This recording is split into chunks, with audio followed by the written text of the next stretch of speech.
Hello, my dear friend. I'm so glad you're here today. Whether you've been with me for a while or you're just joining us for the first time, welcome to Wise Elders Insight. This is a place for real talk, for truth, for healing, and for gentle growth, especially in this precious chapter of life we're living.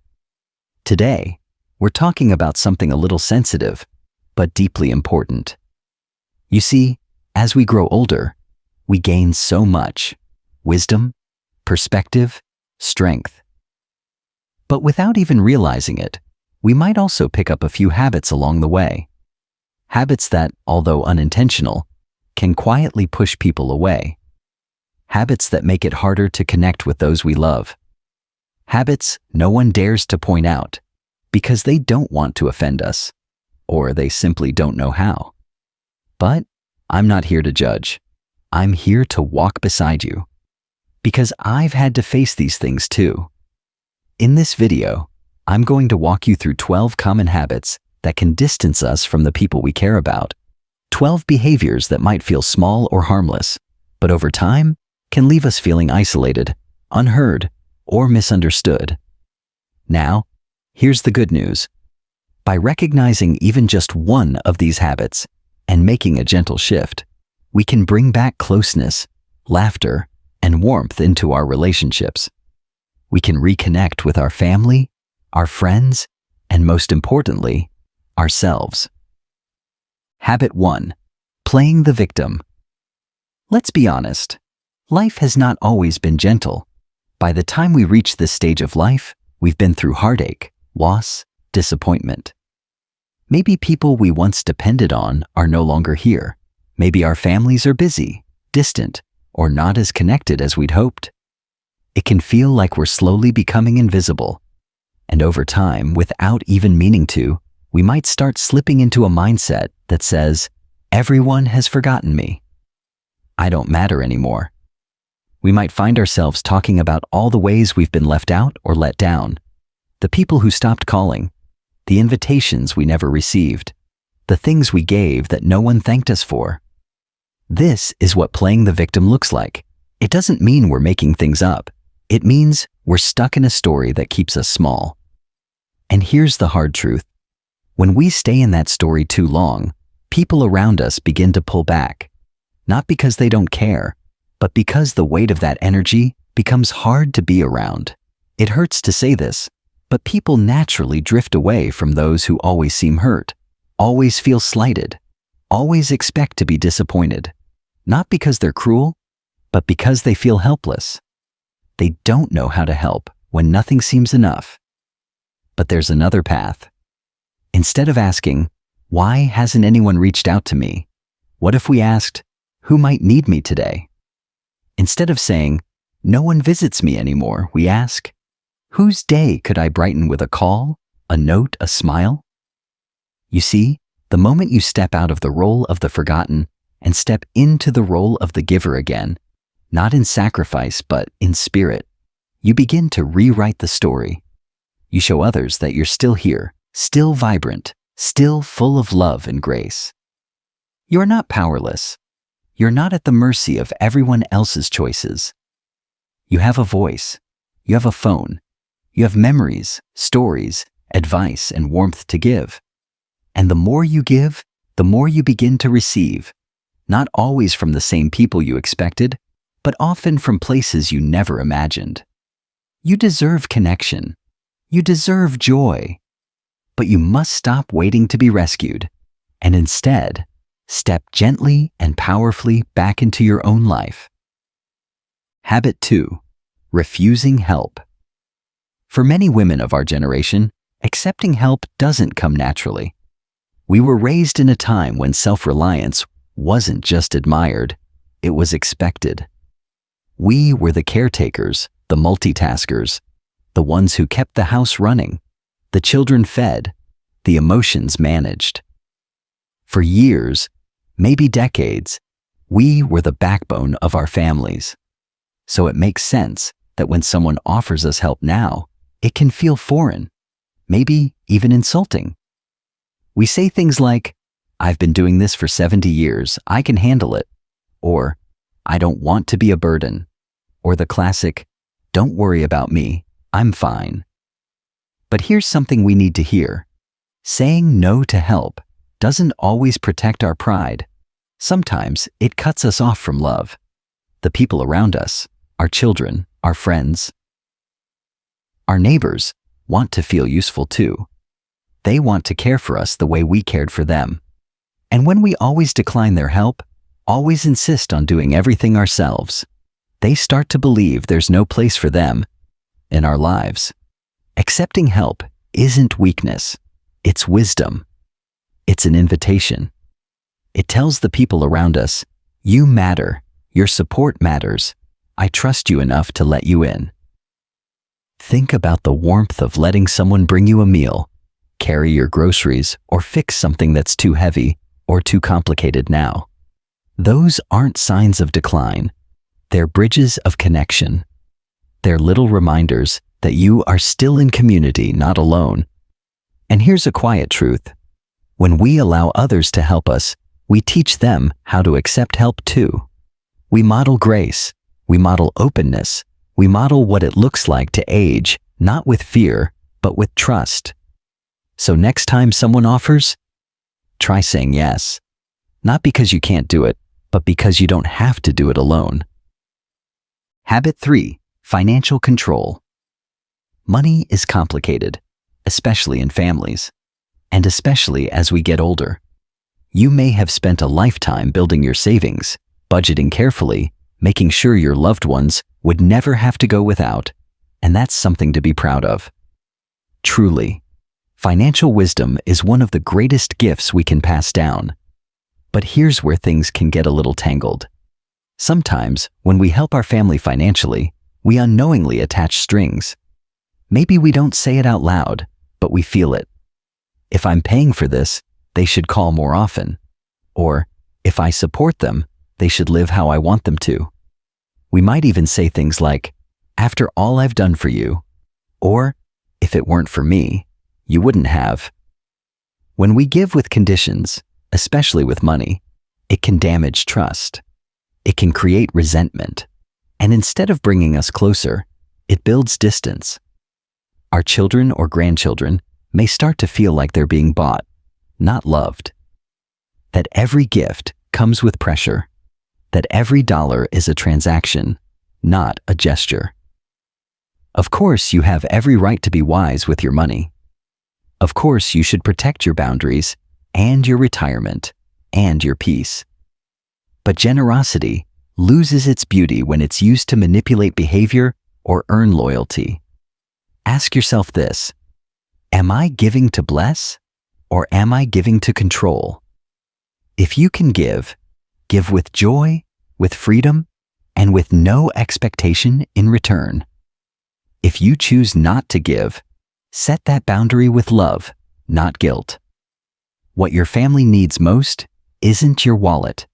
It's your wisdom, your presence, and your unconditional care. And remember, true wealth isn't measured by what you leave behind in money, but by the peace, the values, and the memories you've passed down with love. Habit 4. Gossiping or meddling. Let's talk about something we all recognize, even if we don't like to admit it. Gossip.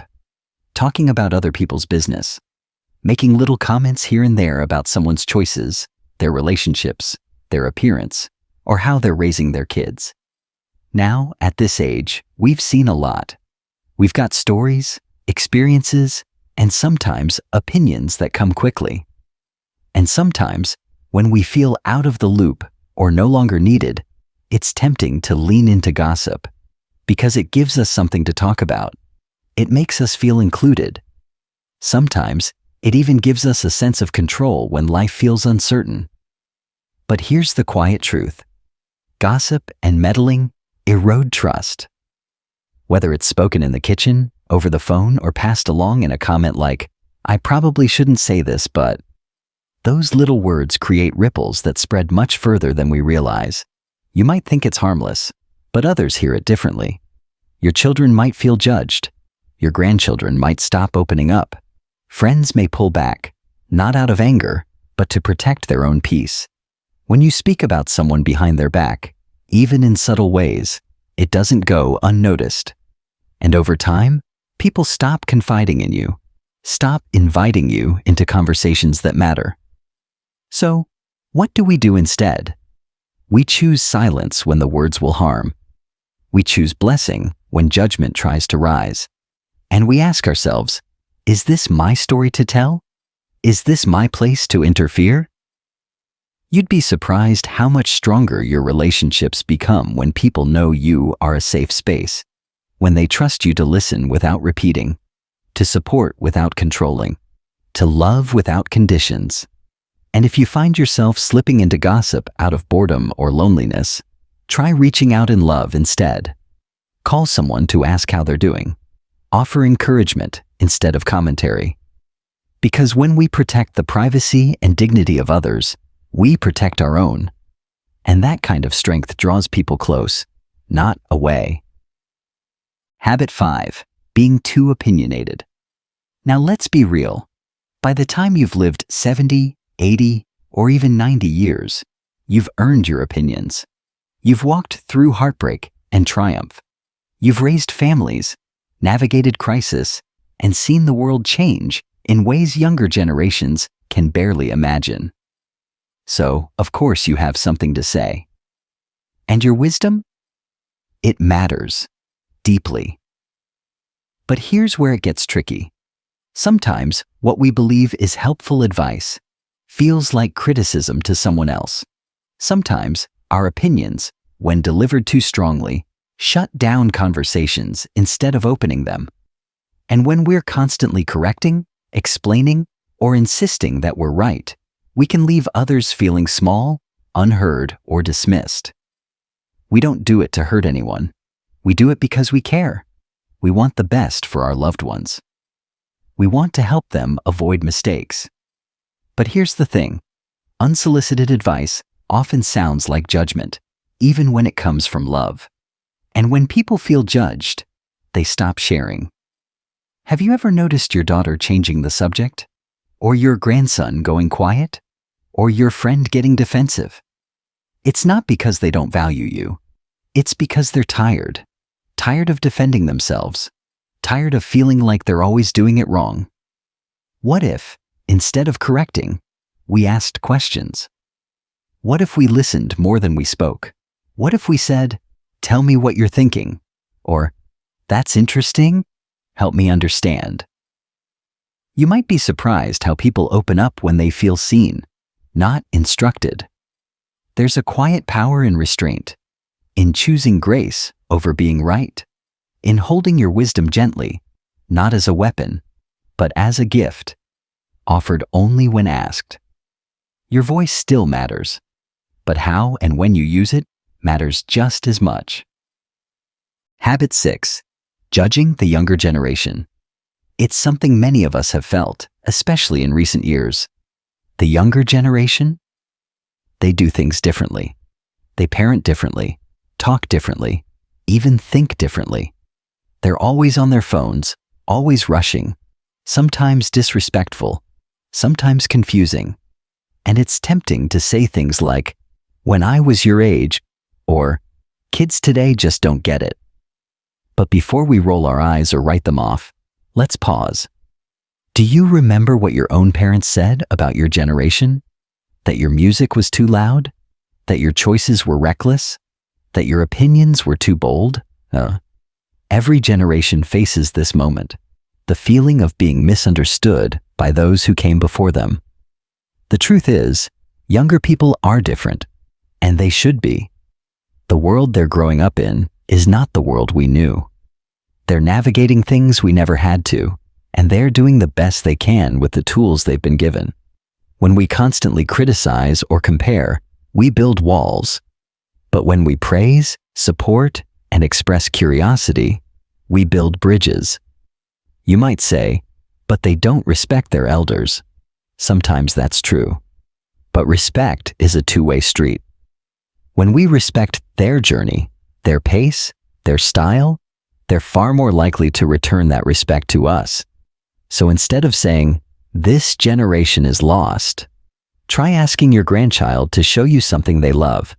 Try listening without correcting. Try noticing what's good in them and telling them so. Because at the heart of it, every young person wants what we all want: to be seen, to be heard, and to be loved without conditions. And you still have incredible influence, not by demanding it, but by offering it through warmth, humility, and love. Habit 7. Living only in the past. Memories are beautiful things.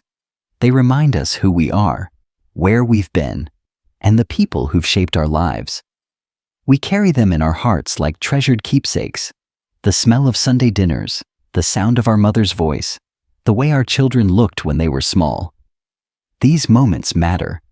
They are part of our soul. But sometimes, without meaning to, we can become so attached to the past that we stop truly living in the present. You might hear yourself saying, "Things were better back then," or "Nothing is like it used to be." And maybe that's true in some ways. But when we constantly live in yesterday, we miss out on the beauty and possibility of today. Our children, our grandchildren, our communities, they live here in the now. And when we only talk about the past, they start to feel like they're not part of our world, like we're not curious about theirs. You see, being rooted in the past is only helpful if our roots also grow upward toward the light of what's still ahead. So yes, share your stories. They are sacred, but also ask questions about what's happening now. What music do your grandkids like? What dreams do your adult children have? What new things are happening in your town? Make room for today, even if it looks and feels different, even if it moves faster or sounds louder than you'd like. You don't have to abandon the past to embrace the present. You just need to open your hands and let both live together, because you're still writing your story, and the pages ahead deserve just as much attention as the pages behind. Habit 8. Constant complaining. Let's be honest. Life can be frustrating. Our bodies ache. The news is often overwhelming. The world seems to move faster than we can keep up. And when you've experienced loss, loneliness, or limitations, it's natural to want to talk about what's not working. But there's a line between sharing your truth and getting stuck in negativity. And once that line is crossed, complaining becomes a habit. It starts small. A little grumble about the weather, a complaint about your doctor, a rant about how no one visits anymore. Before long, it becomes the default, what you lead with in every conversation. People start bracing themselves when they call or come over, knowing they'll be met with heaviness. That's not who you want to be. That's not who you are. You are someone who has endured, someone who's seen the world change 100 times and still stands with strength. So why let bitterness do the talking? The truth is, constant complaining doesn't just drive people away. It changes how you feel too. It weighs you down, clouds your vision, and makes it harder to see the joy that's still present in your life. So, what's the alternative? Gratitude. Simple, steady gratitude. It doesn't mean pretending everything's fine. It means choosing to focus on what's good, even in the middle of what's hard. Try this. The next time you're about to complain, pause. Ask yourself, is there something I can appreciate instead? Maybe it's the kindness of a stranger, the taste of your morning coffee, or the fact that someone reached out at all. People are drawn to light. And when you choose to speak with gratitude, even in small doses, you become someone others want to be around. Someone who uplifts, not drains. And here's the most beautiful part. You'll start to feel better too. Habit 9. Only talking about health. Health is an important topic, especially as we age. Doctor visits, medication changes, surgeries. It all becomes a bigger part of life. And of course, sharing about it can be a way of coping, connecting, or even warning others to take better care of themselves. But when health becomes the only thing we talk about, something shifts. Conversations begin to revolve around ailments, procedures, and worries. Friends start to feel like they're attending a medical seminar instead of spending time with someone they love. Family members begin to avoid certain topics, or even visits, because they fear everything will circle back to your pain. Again, it's not wrong to talk about your health, but it shouldn't be the main course at every table. You're so much more than your symptoms. Your identity is not your diagnosis, and your value is not measured by how much you've suffered. So the next time you sit down with someone, ask yourself, what else do I have to share? Maybe it's a memory, a recipe, a funny story, or even just curiosity about their life. And if health is on your mind constantly, write about it. Talk to your doctor or a support group. But don't let it consume the moments meant for laughter, connection, and storytelling. Because the people who love you, they want to hear more than your pain. They want to hear you. Habit 10. Neglecting self-care. When we were younger, we spent so much time taking care of others. We woke up early, stayed up late, tended to everyone else's needs before our own. And somewhere along the way, many of us learned to put ourselves last. As we age, that habit can turn into something else entirely, neglecting ourselves altogether. Maybe we don't dress up like we used to. Maybe we let go of routines that once brought us joy. We might say, "What's the point now?" Or, "I'm not going anywhere today anyway." The effort feels too big, the motivation fades, and little by little, we begin to disappear from our own lives. But here's the truth you need to hear today. Taking care of yourself is not about vanity. It's about dignity. It's about reminding the world and yourself that you still matter. Brushing your hair, putting on a blouse you love, wearing a bit of perfume just because. These are small acts, but they send a powerful message. I'm still here. I still care. I am worth the time. And self-care isn't just about appearance. It's also how you speak to yourself. Are your inner thoughts kind? Or are you telling yourself you're too old, too tired, too late? The way you treat yourself teaches others how to treat you. Taking care of yourself is an act of self-respect, and it's never too late to start again. Begin with something small tomorrow morning, something just for you. A 5-minute walk, a favorite breakfast, a bright color you haven't worn in years. Because the truth is, the more you show up for yourself, the more the world will show up for you. Habit 11. Resisting change. Change is one of the hardest things for any of us to accept, especially as we get older. Maybe it's technology, maybe it's how people communicate now, maybe it's the loss of certain traditions, or how fast everything seems to move. It can all feel overwhelming, even unfair. So, what do? We dig in. We say, "That's not how it used to be," or "I don't need to learn all that new stuff." We resist. We hold tight to what feels familiar, safe, and known. But here's what happens. When we resist change, we also resist growth. And over time, we begin to feel left behind, not because we're no longer capable, but because we stopped being open. You're not too old to learn something new. You're not too old to adapt.